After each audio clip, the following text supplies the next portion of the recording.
Hello मेरे प्यारे बच्चों और प्यारी प्यारी यूट्यूब फैमिली। हिंदी नामे के सफ़र में हमारा अगला पड़ाव है तुलसीदास जी द्वारा कृत राम लक्ष्मण परशुराम संवाद। राम लक्ष्मण परशुराम संवाद रामचरितमानस से लिया गया।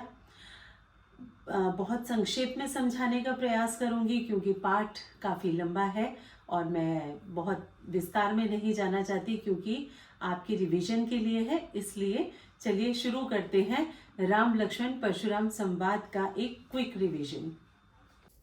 राम लक्ष्मण परशुराम संवाद तुलसीदास जी द्वारा रचित विश्व वंदनीय रचना श्री रामचरितमानस से उद्धृत है। संकलित पाठ सीता स्वयंवर प्रसंग से लिया गया है। सीता स्वयंवर में राम शिव का धनुर्भंग कर देते हैं। तत्पश्चात परशुराम वहां आकर शिव धनुष को खंडित देखकर आग बबूला हो जाते हैं, क्योंकि परशुराम के गुरु भगवान शिव हैं। अब विश्वामित्र के समझाने और राम की विनय से उनका क्रोध कुछ शांत होता है और वे राम की शक्ति की परीक्षा लेकर अंततः वहां से चले जाते हैं। इस संपूर्ण प्रकरण में राम, लक्ष्मण और परशुराम के मध्य जो संवाद होता है उसी का एक अंश यहाँ प्रस्तुत है। इसमें परशुराम की क्रोध भरी बातों का उत्तर लक्ष्मण व्यंग्य बाणों से देते हैं। वीर रस से परिपूर्ण व्यंग्योक्तियाँ चमत्कार के प्रसंग की विशेषता है। तो चलिए पहला पद करते हैं। सीता स्वयंवर के समय श्री राम द्वारा जनक जी के दरबार में शिव धनुष को भंग कर सीता के विवाह की शर्त पूरी की गई। इसी समय परशुराम जी जनक जी की सभा में पधारे। उन्हें शिव धनुष के टुकड़े पृथ्वी पर पड़े दिखाई दिए। इससे वो क्रोधित हो गए। परशुराम जी ने जनक जी से पूछा, यह शिव धनुष किसने तोड़ा है? परशुराम जी के क्रोधी स्वभाव को जानते हुए जामाता यानी जमाई राम के अनिष्ट को सोचकर जनक जी ने कोई उत्तर नहीं दिया।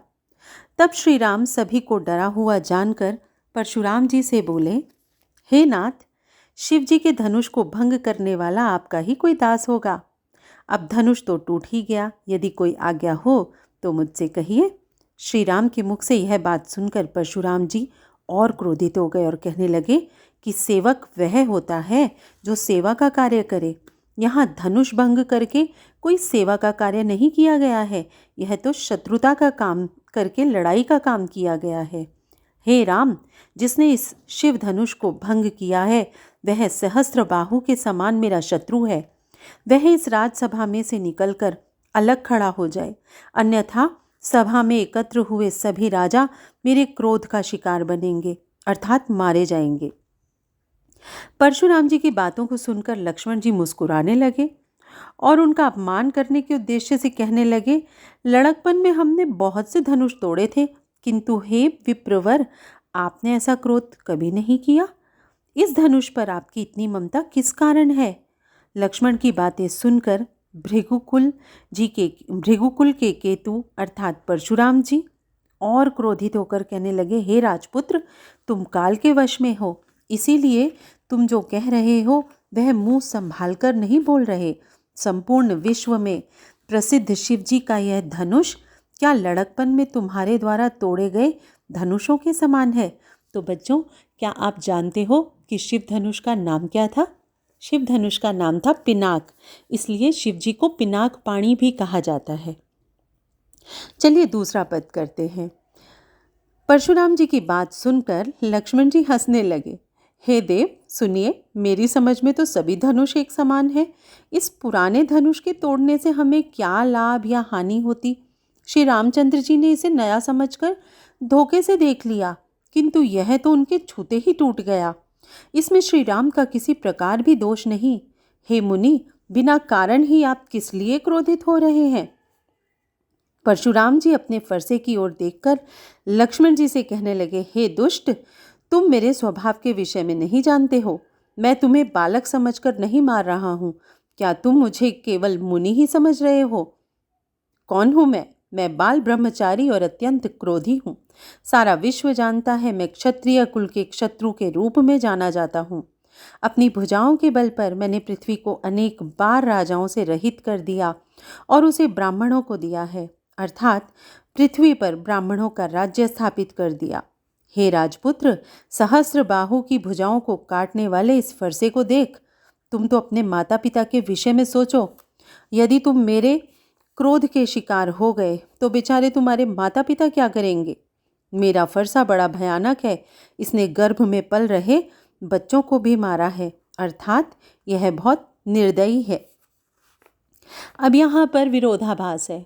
एक तरफ तो परशुराम जी कहते हैं कि मैं लक्ष्मण तुम्हें बालक समझकर तुम्हें मार नहीं रहा, और दूसरी तरफ वो ये भी कहते हैं कि मेरा फरसा इतना भयानक है कि गर्भ में पल रहे बालक का भी वध कर सकता है। चलिए तीसरा पद देखते हैं। परशुराम जी की बातें सुनकर लक्ष्मण जी हंसकर कोमल शब्दों में उनसे कहने लगे, हे मुनिवर, आप तो स्वयं को महान योद्धा समझते हैं, बार बार मुझे कुल्हाड़ा दिखाते हैं। यहाँ पर उनका उपहास उड़ाकर लक्ष्मण जी ने उनके फरसे को कुल्हाड़ा कहकर पुकारा।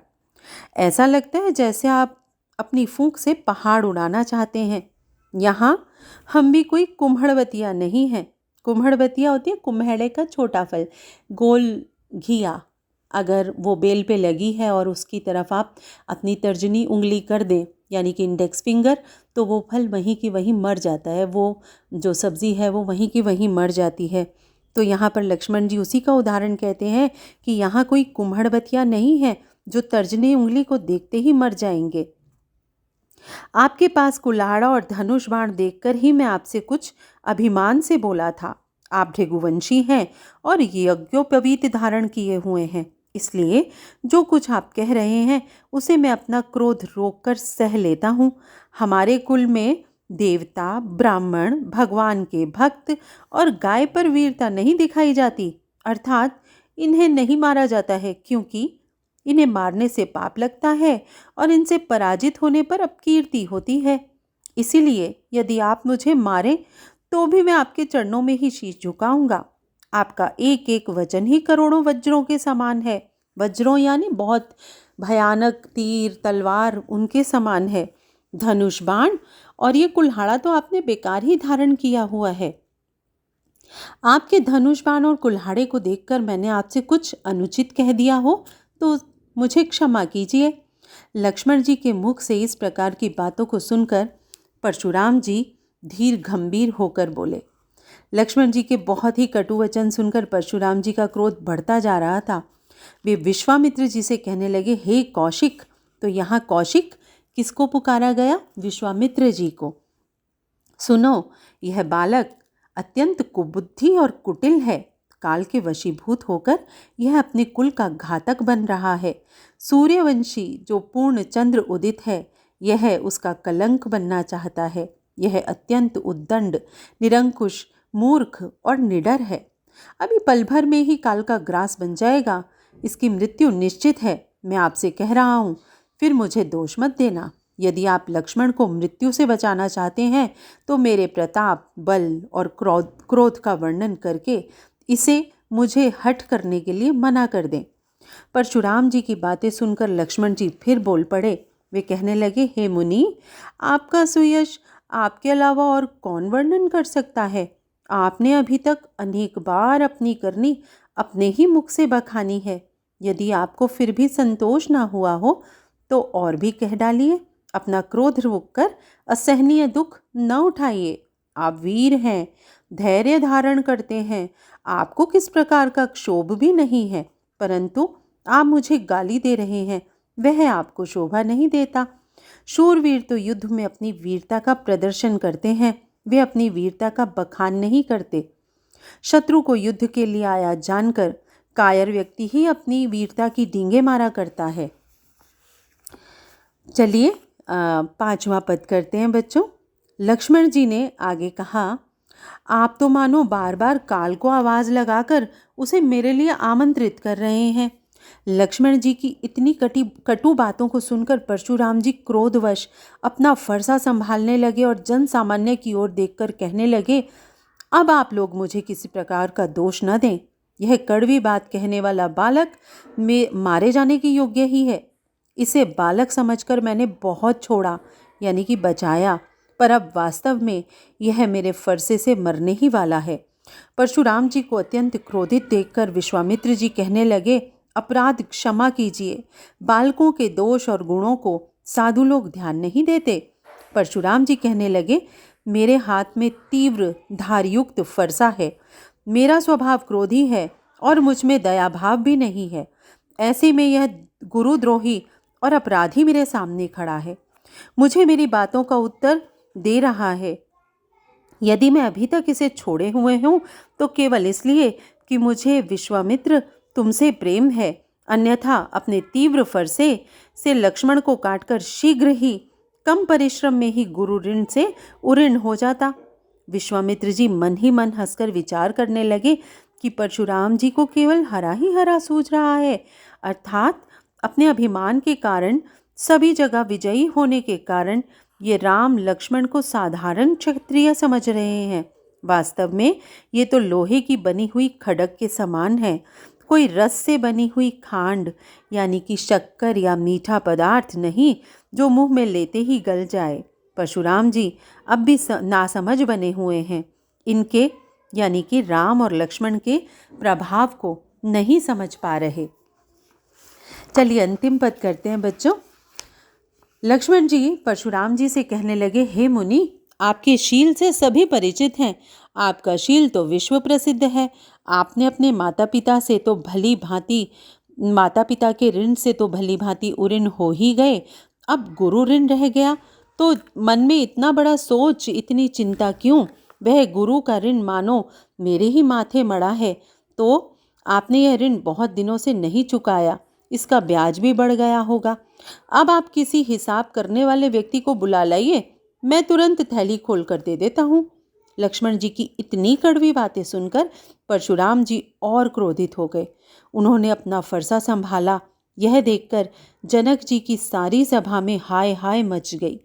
लक्ष्मण जी ने आगे कहा, भृगुश्रेष्ठ, आप मुझे फरसा दिखा रहे हैं, पर हे राजाओं के शत्रु, मैं ब्राह्मण समझकर आपको छोड़ रहा हूँ।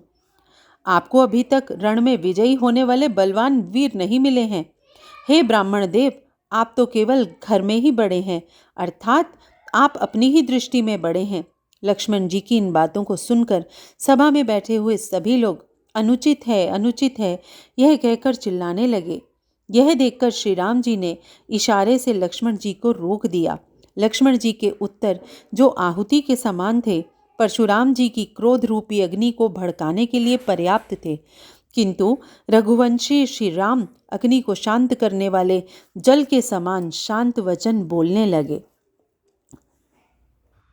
तो उम्मीद करते हैं आपको राम लक्ष्मण परशुराम संवाद समझ में आ गया होगा, और इसके प्रश्नोत्तर हर पद से संबंधित कुछ दो चार प्रश्नोत्तर हम अगली वीडियो में लेकर आएंगे।